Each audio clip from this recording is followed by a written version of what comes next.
Well, with counseling and psychology in general, there are always two aspects, I believe. One's theoretical and one's practical. And I believe the education I got from St. Thomas prepared me for both aspects tremendously.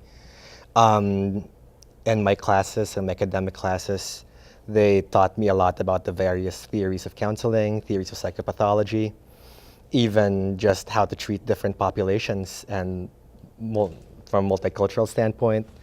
And the theories really helped me out a lot in gaining a very holistic understanding of the human person.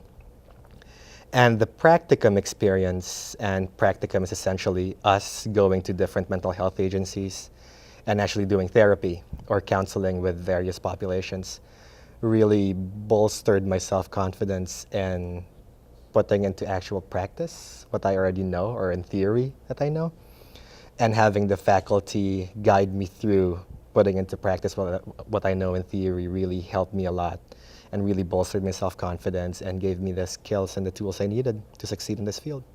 And I think what really sets St. Thomas apart is the, for lack of a better word, the adequacy and the competence of their faculty in guiding the students through the actual experience. Because, well, candidly speaking, it's a scary thing to go through practicum. I mean, yeah, you learn psychology, you learn counseling, you learn in theory the various stages of development, but it's all theory. And then you're actually confronted with this client, quote unquote, who you should purportedly help.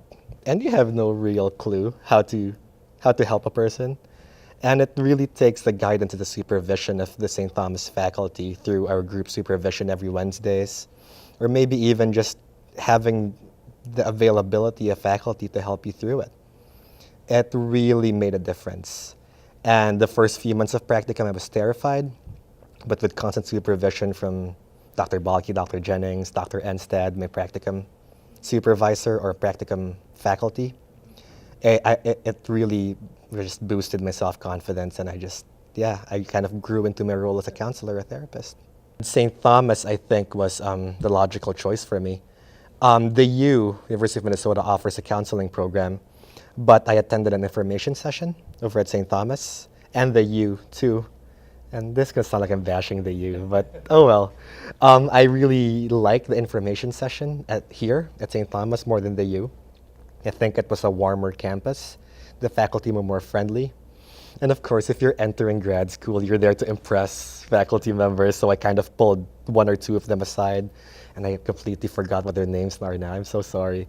But they were really warm and accommodating, as opposed to the other programs I attended informational sessions on. They were kind of standoffish. I'm still in touch with actually a lot of them, and we go out to dinner, have drinks sometimes, or maybe even have coffee to catch up. I think that being in the counseling field forces you to have friends who understand what you're going through. Because being a counselor or a therapist or whatever you want to call it, it's very emotionally taxing. It is. It's physically fatiguing, of course, but I think it's more emotionally draining. And just to have other people or fellow students who are starting out their careers in the same way that you are, who actually went to school with you and know what your concerns are and what your weak spots are and what your strengths are, really helps you facilitate your growth as a counselor or a therapist, both in pointing out your blind spots and both in pointing out, you're really good at this, just to offer that positive feedback and unconditional encouragement. I think it really helps. I really believe in the school. I really believe in the program, and I think that a lot of future mental health professionals or practitioners would really benefit a lot from attending the master's program.